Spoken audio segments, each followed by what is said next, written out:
ya.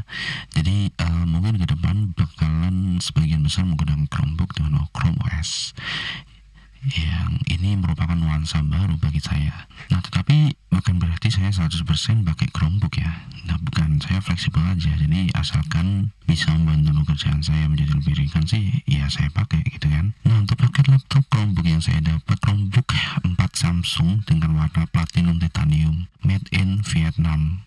Nah, lalu apa saja sih isi dalam paket Chromebook 4 box ini? Ya, jadi di sini ada laptop Chromebook 4 Samsung dengan RAM 4 GB dan penyimpanannya 32 GB eMMC yang telah diisi Chrome OS. Terus yang kedua ada kabel USB Type-C to Type-C yang kelihatannya cukup kuat dan panjang berwarna hitam. Yang ketiga adalah adapter charger Chromebook yang memiliki port sambungan USB Type-C. Yang keempat buku manual ya seperti biasa. Yang kelima buku garansi. Sudah, itu aja. Terus seperti apa sih Samsung Chromebook 4 itu?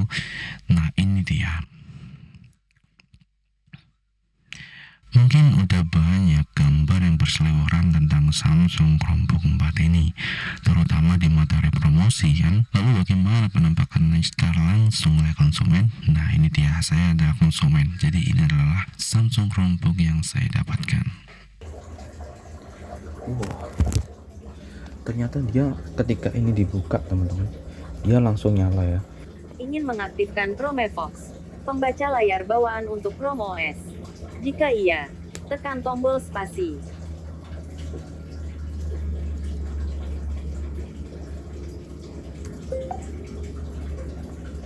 Masukkan lisan Chromevox. Selamat datang di Chromevox. Masukkan lisan Chromevox siap. Selamat datang di tutorial Chromevox. Untuk keluar dari tutorial ini kapan saja, tekan tombol escape di pojok kiri atas keyboard. Untuk menonaktifkan Chromevox, tekan dan tahan Ctrl dan Alt. Lalu tekan Z. Jika sudah siap, gunakan tombol spasi untuk melanjutkan ke pelajaran berikutnya. Tombol penting, Ctrl. Mari mulai dengan beberapa tombol yang akan sering Anda gunakan. Tombol Ctrl dapat digunakan untuk menghentikan ucapan saat ini. Temukan tombol Ctrl di pojok kiri bawah keyboard. Untuk melanjutkan, tekan tombol Ctrl. Tombol penting, Shift. Sekarang, cari tombol Shift kiri yang Ternyata di berada sini tepat ada di atas pengajarannya tombol ya Ctrl. teman-teman. Jadi Untuk ada melanjutkan, pengajarannya di tekan sini ya. tombol Shift sebelah kiri. Tombol penting, penelusuran. Jadi ini Berikutnya, buat Anda pembeli akan mempelajari bagi tombol user yang memang penelusuran. baru Tombol memegang penelusuran si digunakan Chromebook bersama gitu. tombol lain untuk menjalankan perintah Chromevox. Ini adalah Samsung Chrome OS. Ternyata untuk instalasinya pun juga cukup mudah karena di sini juga ada panduan dictate yang bisa Anda aktifkan juga untuk membantu Anda dalam melakukan instalasi. Tinggal ikuti aja satu persatu. Beres. Nah, selain itu di sini Chromebook mendukung juga untuk mode tamu. Jadi, Anda tidak perlu untuk memasukkan password. Karena kalau misalnya mode yang biasanya kamu memerlukan password Gmail atau Google. Nah, sedangkan untuk mode tamu ini enggak, tapi memang fiturnya terbatas untuk browsing aja sepertinya ya. Chromebook untuk mendirikan ya sepertinya Windows pun juga bisa untuk pendidikan. Ya bisa juga kan. Nah, tetapi jika dikhususkan untuk pendidikan saja ya enggak. Kenapa? Karena Chromebook ini malah menurut saya cocok juga untuk mendukung bisnis yang membutuhkan mobilitas tinggi dan lebih banyak mengerjakan pekerjaan secara online internet. Tapi bukan berarti untuk desainer grafis tidak bisa ya. Ternyata bisa juga loh, karena adanya Google Play yang menandakan beberapa aplikasi Android dapat berjalan di Chrome OS. Dengan dukungan terhadap aplikasi Android, saya rasa Chromebook ini tidak bisa dipandang sebelah mata.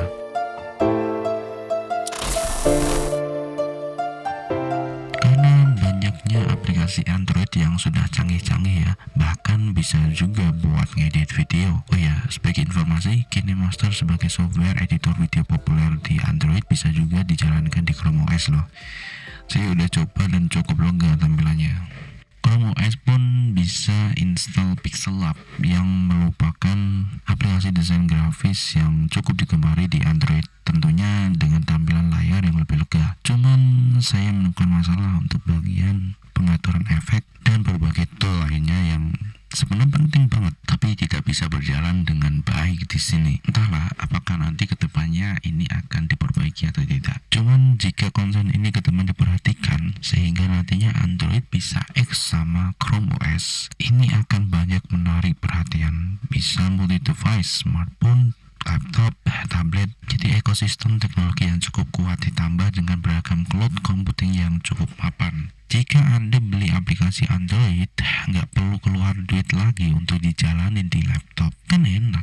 Apalagi adanya Linux Beta, di mana Chrome OS bisa dimungkinkan untuk dapat menjalankan aplikasi yang berbasis Linux. Walau ini masih beta, tetapi saya rasa masa depan Chrome OS pun bisa bersinar dengan ini. Apalagi Infinite Design dan Infinite Paint juga bisa diinstal loh. Itu udah cukup bagus menurut saya untuk desain grafis ringan. Oh ya, Krita versi Android juga bisa diinstal di Chrome OS, tetapi saya menemukan ada lag-lag gitu ya. Tapi dengan bisanya aplikasi tersebut diinstal di laptop, tentunya tampilan layar laptop jadi lebih lega jika dibanding dengan smartphone kan. Ya, layar Chromebook saya ukuran 11,6 inci dan saya cukup nyaman dengan itu karena enteng juga dibawa kemana-mana dan tidak nampak penuh di tas. Cukup berat sih, 1,1 kilograman untuk berat si Chromebook ini. Nah tetapi kalau dibandingkan laptop lainnya juga masih ringan ya hitungannya. Kalau dari segi software dan aplikasi pun ketika saya lihat banyak banget aplikasi Android yang support. Walaupun Anda tidak bisa bertemu Microsoft Office offline, tetapi ada banyak juga penggantinya kok. Selain itu, jika Anda pelanggaran Office 365, maka Anda bisa pakai di Chromebook menggunakan mode browser dan online.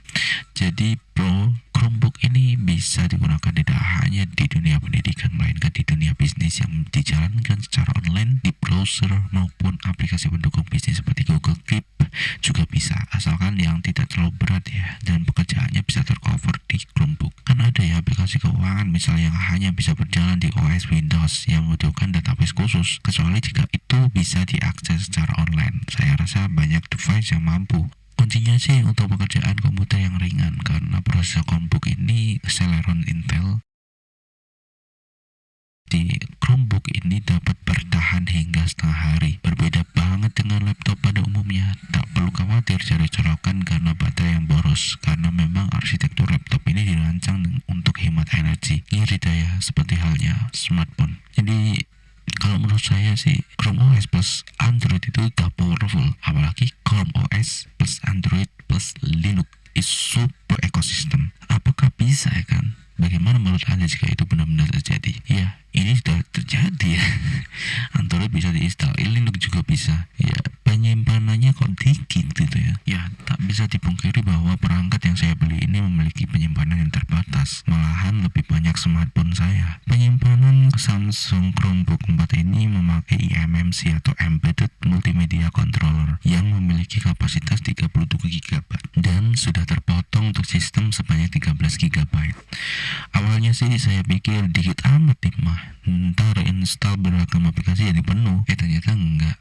Jadi untuk aplikasi-aplikasi utama saya itu hanya 2,9 GB loh saya makan itu. Nah, tapi ini belum tak install Facebook, Instagram gitu ya. Nah mungkin bisa jadi untuk beberapa tahun ke depan ukuran kapasitas 32 GB ini akan terbilang kecil. Tetapi untuk saat ini saya rasa belum. Dan di eMMC ini juga bisa melakukan restore jika Anda tiba-tiba melakukan shutdown gitu ya. Hal ini sama seperti SSD dan kemampuan ini tidak dimiliki oleh hard disk. Jadi kalau hard disk sekali shutdown ya shutdown sudah. Nah untuk eMMC ini memang penyimpanan internal yang tertanam ya, atau di-embed langsung ke board. Jadi untuk memasangnya, untuk bongkar pasangnya agak susah. Harus menggunakan alat khusus dan kemampuan khusus. Beda dengan hard disk yang lebih simple, lebih mudah untuk dibongkar pasang. Jadi kalau misalnya ada kerusakan ya tinggal ganti. Itu lebih mudah hard disk. Pernah nggak sih kalian bongkar smartphone? Oke, kalau untuk penyimpanan yang sedikit, tenang aja ya, kita bisa menambah dengan memori eksternal, micro SD card, pasang micro SDXC yang memiliki ukuran di atasnya 32 GB atau 64 GB. Saya biasanya cari yang sudah memiliki transfer rate di atas 100 Mbps. Sekarang pun sudah ada yang kecepatannya 170-an Mbps. Nah tetapi buat apa coba? Cocoknya buat smartphone yang memang untuk kebutuhan merekam 4K gitu kan ya, 170 Mbps. Kalau untuk laptop ini sih saya rasa 100 Mbps sudah cukup, tinggal kita sesuaikan aja ukurannya, misalnya 128 GB ya itu udah cukup lumayan buat nampung file multimedia kan.